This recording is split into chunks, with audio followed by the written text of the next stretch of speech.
Hello, welcome to Psychopath in Your Life. This is episode number 39. I'm your host, Diane Emerson. I'm the author of the book Psychopaths in Our Lives, My Interviews, which is now available on Amazon and iBooks and several other locations.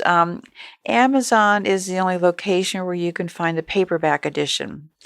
So, and anyways, another thing, show note is that any references or links or contact information you need you can find at the bottom of this podcast under the show notes. So today I'd like to continue our chat about love and psychopaths.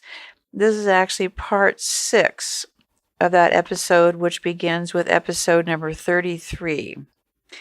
Today we'll talk about the emotional vacancy and how psychopaths feel about relationships, honesty, lying, etc.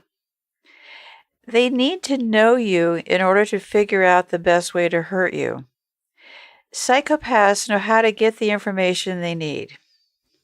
So let's start off with what one of them had to say about this.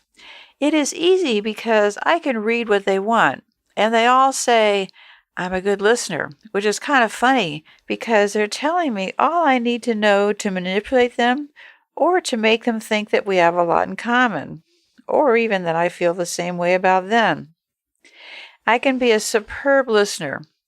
People often remark that they're surprised how easy they find me to talk to, how non-judgmental I am. At the same time, I can often give great advice. It's really like being handed a script, a shopping list. Buy me these things and I will do your bidding. It is all being asked just to do it. Be careful what you wish for, because no sane person turns down the offer of power and reward freely offered, let alone beg to accept. Very rarely does someone ask, what should I do? Wanting to hear anything other than exactly what you want to do. I find it almost impossible to believe that most people aren't aware of this in themselves. Well, I'd like to add something to that. They do all that in the very beginning to gather the information, and there's also some things to look for when they're giving you information. And one thing to look for is the cheating angle. Strong sexual and multiple affairs usually end up with this person, either him or her that you're engaging with. They're always going to be the victim in the story. But pay attention to cheating, and let me tell you what one of them had to say about that. And here it goes.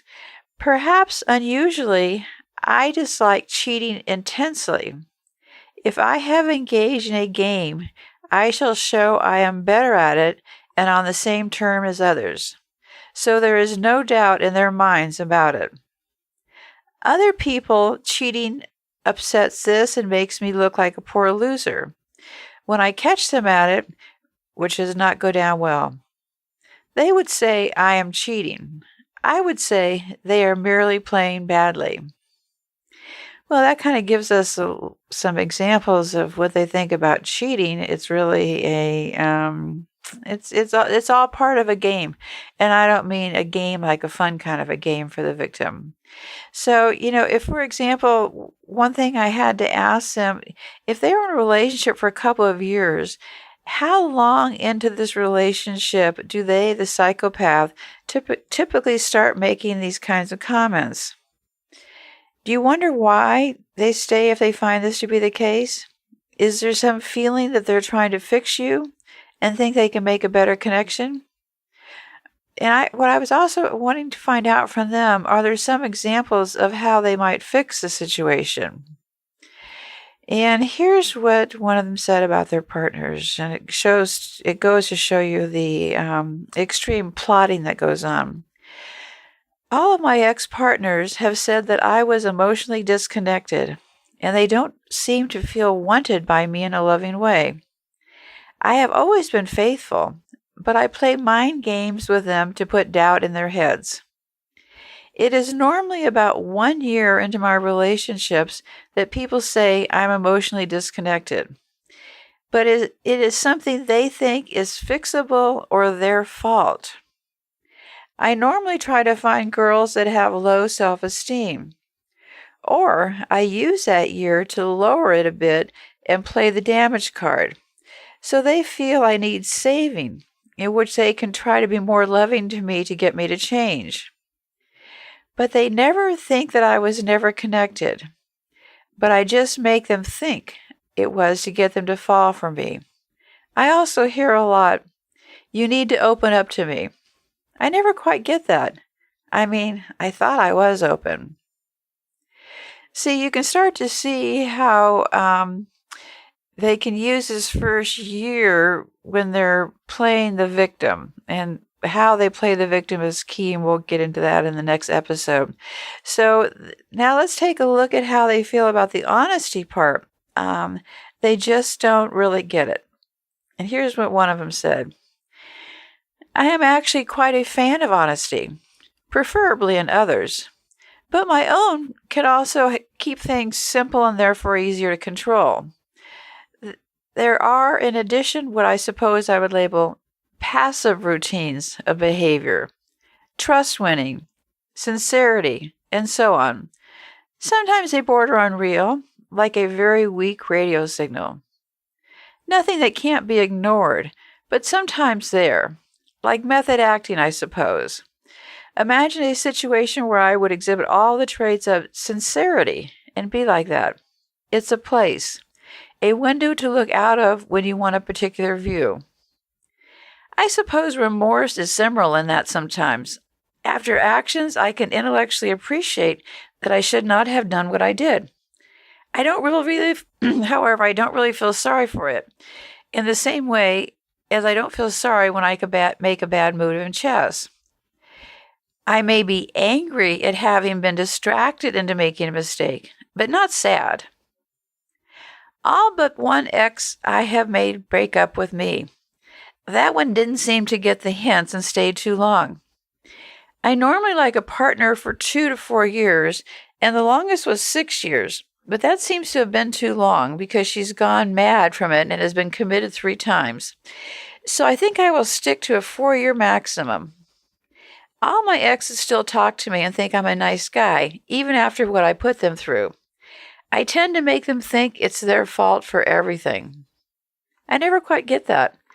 I mean, I thought I was open because I tell them what I want, so I get it.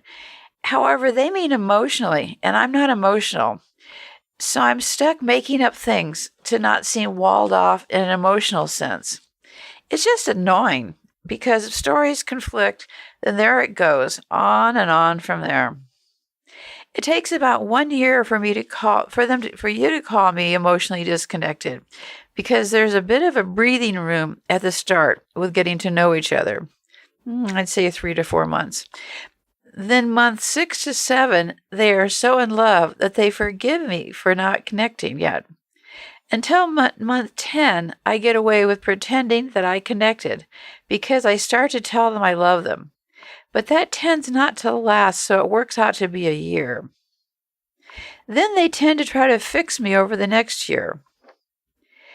When I am told I need to open up more, I have told them my life goals and ambitions. It's not like I kept them secret anyway. I just leave out the part about them not being there when I get what I want. And so you can start to see how the calculations just begin from the very beginning, even down to, in this one case, to how long to let this relationship goes on. And I do need to talk more in the future about some of the steps they make to get the victim to break up with them, which actually I found very interesting. So anyways, until next week, thank you for joining me, and I look forward to chatting with you then. Goodbye for now.